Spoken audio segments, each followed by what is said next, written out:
ये कहानी एक ऐसे राजा की है जो पैदा होने पर तो काफी कमजोर होता है, लेकिन वो अपने आप को साबित करता है कि एक राजा बनने की सारी काबिलियत उसके अंदर है। तो इस कहानी की शुरुआत में हम एब के एक छोटे से कबीले को देखते हैं, जहाँ का राजा सिमोन आज पिता बनने वाला था। राजा खुशखबरी के इंतजार में बाहर अपनी प्रजा के साथ खड़ा होता है कि तभी वहाँ पर राजा का सलाहकार व्लादिमीर आता है, जो राजा को बताता है कि महाराज हमारे सामने एक समस्या आ गई है। राजा को उसकी कोई भी बात समझ में नहीं आती, इसीलिए वो खुद ही रानी के कक्ष में जाता है, जहाँ वो अपने प्यारे से बेटे को देखकर काफी खुश होता है, जो काफी स्ट्रॉन्ग और उसी की तरह हेल्दी था। तभी उसका सलाहकार व्लादिमीर उसका दूसरा बेटा दिखाता है, जो काफी दुबला पतला और कमजोर था। वो उसके दूसरे बेटे को दिखाते हुए कहता है कि महाराज आपके इस बेटे ने पहले जन्म लिया है और खानदानी परंपरा के मुताबिक खानदान का पहला वारिस ही राजा बनेगा।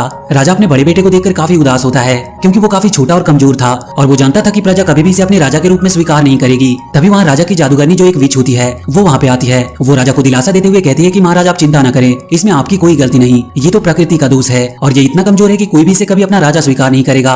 और इसीलिए राजा व्लादिमीर को उसे मारने के लिए कहता है। पर जब व्लादिमीर उस छोटे राजकुमार को मारने जाता है तो उस छोटे से बच्चे की मासूमियत देखकर उसका माइंड चेंज हो जाता है और वो उसे नहीं मारता। पर जब वो उसे छोड़कर वहाँ से जाने लगता है तो वो राजकुमार रोने लगता है। इस पर व्लादिमीर उसे चलना सिखाता है और उसके साथ खेलता है। धीरे धीरे समय बीतता जाता है और राजकुमार बढ़ता जाता है, लेकिन शारीरिक रूप से कमजोर होने की वजह से राजकुमार एडवर्ड अभी भी बच्चे की तरह दिखाई देता है और उसके काम भी बिल्कुल बच्चे की तरह थे। लेकिन एडवर्ड हर बात जानने के लिए काफी उत्सुक रहता था। एक बार जब एडवर्ड अपने दोस्त यान के साथ खेल रहा था, इसी बीच एक पौधे को तोड़कर वो यान को उसे फुलाने के लिए देता है और जब यान उसमें फूंक मारता है तो वो एक बलून की तरह फूल जाता है। पर तभी वहाँ पर एक बर्ड आकर उसे फोड़ देती है और जैसे ही वो बबल फूटता है वो स्टिक यान की नोच पर जाकर चिपक जाती है। ये देखकर एडवर्ड काफी खुश होता है और उस स्टिक को लेकर पास की पत्तियों को उस पर चिपकाने लगता है, क्योंकि ये बात उन लोगों के लिए कोई मैजिक से कम नहीं था। ये लोग खेल ही रहे होते हैं कि तभी उन्हें कोई आवाज सुनाई देती है, जिसे सुनकर वो दोनों उस तरफ जाने लगते हैं। और जब वो दोनों वहाँ पहुंचते हैं तो वो देखते हैं कि वहाँ पे एक खेल का आयोजन हो रहा था और उस खेल में राजा का बेटा काफी अच्छा प्रदर्शन कर रहा था, जिसे देखकर वहाँ के सारे लोग बहुत खुश हो रहे थे और राजा भी अपने बेटे का खेल देखकर काफी खुश हो रहा था। तभी खेल एक बार फिर से स्टार्ट हो जाता है और राजा का छोटा बेटा वानिया एक बार फिर पूरे जोश के साथ खेलना स्टार्ट करता है।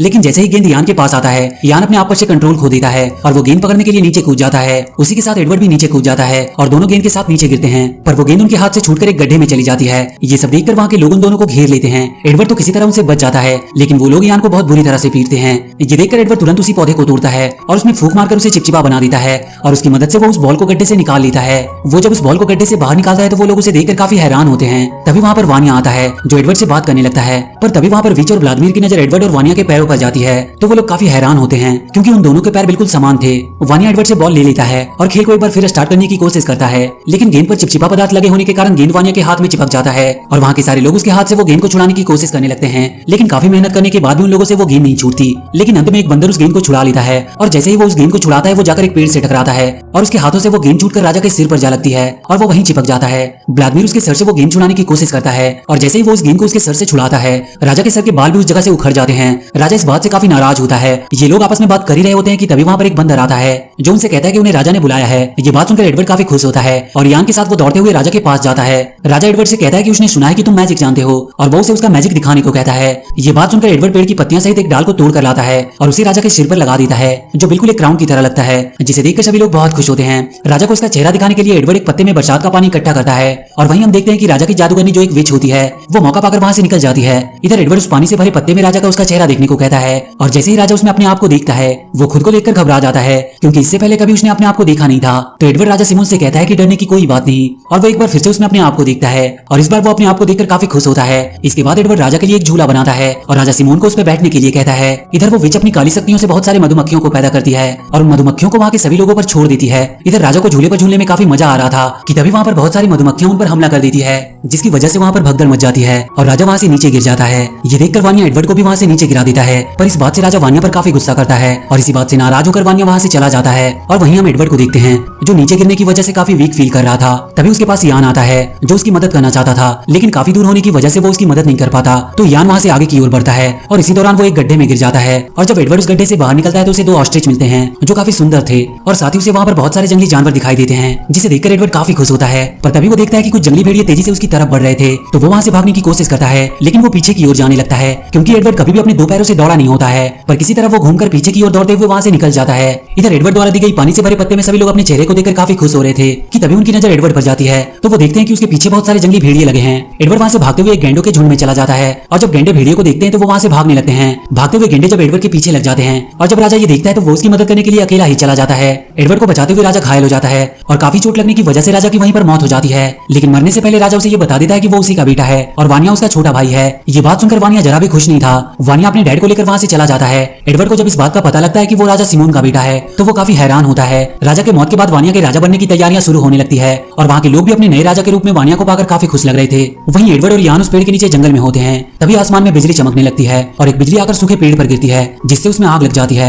एडवर्ड सभी चीजों को जानने के लिए काफी उत्सुक था, इसलिए वो आग को देखकर काफी खुश होता है और जाकर जलते हुए पेड़ की टहनी को पकड़ लेता है जिससे वो जल जाता है, क्योंकि उसे मालूम नहीं था कि वो आग से जल सकते हैं। इसके बाद वो आग से खेलने लगता है। तभी आसमान से एक बहुत बड़ा हॉल स्टॉर्म आता है जो काफी स्ट्रॉन्ग था। उस हॉल स्टॉर्म के रास्ते में जो कुछ भी आता है वो उसे अपने अंदर खींच लेता है, जिसमें एडवर्ड भी उसके अंदर चला जाता है और उसमें उसकी मुलाकात एक बेहद खूबसूरत फीमेल एप से होती है जिसका नाम लूसी था। एडवर्ड लूसी के पास जाने की कोशिश करता है लेकिन वो उस तक पहुंच नहीं पा रहा था, पर वो किसी तरह उस हॉल स्टॉर्म से बाहर निकल जाता है और थोड़ी देर बाद लूसी भी वहां से बाहर निकल जाती है जो वहां से गिरकर एक खाई में अटक जाती है। एडवर्ड एक रस्सी की मदद से उसे बाहर निकालने की कोशिश करता है लेकिन वो रस्सी कमजोर होने के कारण टूट जाती है। लेकिन जैसे ही वो लोग खाई में गिरने वाले होते हैं वहां पर एडवर्ड का दोस्त यान आकर उस रस्सी को पकड़ लेता है, पर जब वो लोग ऊपर आते हैं तो यान के मूर्खता के कारण एक बार फिर से वो खाई में गिर जाते हैं। लेकिन एडवर्ड किसी तरह उन्हें बाहर निकालता है और जब लूसी को होश आता है तो वो सामने एडवर्ड को देखती है जिसे देखकर वो काफी डर जाती है, इसीलिए वो वहां से भागने लगती है। पर एडवर्ड उसका पीछा करता है और काफी मुश्किलों का सामना करते हुए वो लूसी के पास पहुंचता है और फिर दोनों एक दूसरे से बात करते हैं और इसके बाद वो दोनों काफी एंजॉय करते हैं। और जब रात होती है तो एडवर्ड वहां की लावा में से एक लकड़ी में आग लगा लेता है जिसे देखकर लूसी डर जाती है।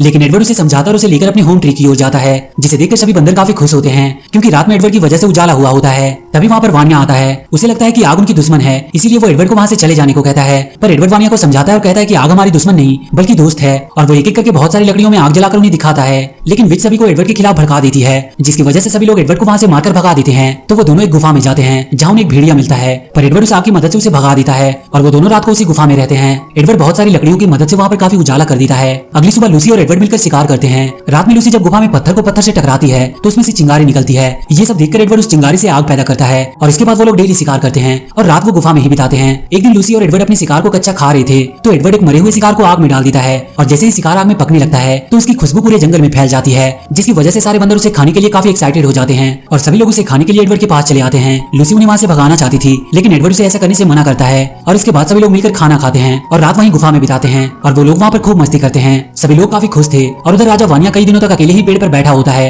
वहाँ के सभी लोग एडवर्ड के साथ रहकर काफी होशियार हो गए थे और वहाँ पर बड़ी बड़ी लकड़ियों को जलाकर वो काफी मात्रा में आग जला रहे होते हैं। वहाँ पे धीरे धीरे एक बस्ती बनकर तैयार हो जाती है। सभी लोग वहाँ पर काफी खुश थे। तभी एक बार फिर वो विच अपनी काली शक्तियों की मदद से मधुमक्खियों को एडवर्ड के पास भेजती है जो उन पर हमला कर देती है और इस हमले में काफी भगदड़ मच जाती है। भगदड़ मचने की वजह से वहाँ की सारी इमारतें गिर जाती है और सब कुछ तबाह हो जाता है। इस बात से सभी लोग काफी उदास और गुस्सा होते हैं। तभी उन्हें विच की आवाज सुनाई देती है तो सभी लोग अपने हथियार लेकर उस विच को मारने के लिए जाते हैं और जब वो लोग उस पेड़ के पास पहुंचते हैं तो उसे वो जलाने की कोशिश करते हैं लेकिन एडवर्ड उन्हें ऐसा करने से मना कर देता है। उनकी आवाज सुनकर किंग वानिया भी वहाँ पे आ जाता है। उसे देखकर उनका गुस्सा और भी बढ़ जाता है और व्लाद भी अपने 2 आदमियों को पेड़ को काटने के लिए भेजता है और जैसे ही वो लोग उस पेड़ को काटना स्टार्ट करते हैं उस पेड़ से एक लिक्विड निकलता है। उस पेड़ को कटता देखकर किंग वानिया उन पर हमला कर देता है और उनके बीच वहाँ पर फाइट स्टार्ट हो जाती है और इस फाइट के दौरान वहाँ के पेड़ में आग लग जाती है। आग लगने की वजह से रानी मेडुला पेड़ पे ही फंस जाती है तो एडवर्ड रानी को खतरे में देखकर उसे बचाने के लिए जाता है, पर उसे बचाने में एडवर्ड खुद ही एक मुसीबत में फंस जाता है। एडवर्ड वहाँ के सभी लोगों से मदद मांगता है लेकिन पेड़ में आग लगने की वजह से वो लोग वहाँ से भाग जाते हैं। तभी एडवर्ड को किंग वानिया दिखाई देता है तो वो उससे मदद मांगता है और वहीं उस पेड़ पर वो विच भी फंसी होती है और वो उस आग की तेज लपटों में जलकर वहीं पे मारी जाती है।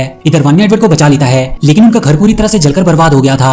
वानिया को अब अपनी गलती का एहसास होता है और वो एडवर्ड को बताता है कि वो और विच मिलकर उसे मारना चाहते थे लेकिन अब वो एडवर्ड को अपने बड़े भाई के रूप में स्वीकार कर लेता है और वो दोनों एक दूसरे के गले मिलते हैं। लेकिन अपने घर को बर्बाद देकर वो काफी दुखी होते हैं। सभी को दुखी देखकर एडवर्ड उन्हें एक दूसरे घर के बारे में बताता है और उन्हें लेकर उस नए घर की ओर निकल जाता है और एक काफी लंबा रास्ता तय करने के बाद वो लोग एक बहुत सुंदर जंगल में पहुंचते हैं जहाँ का नजारा देखकर सभी लोग बहुत खुश होते हैं। और इसी के साथ ये मूवी यहीं पर खत्म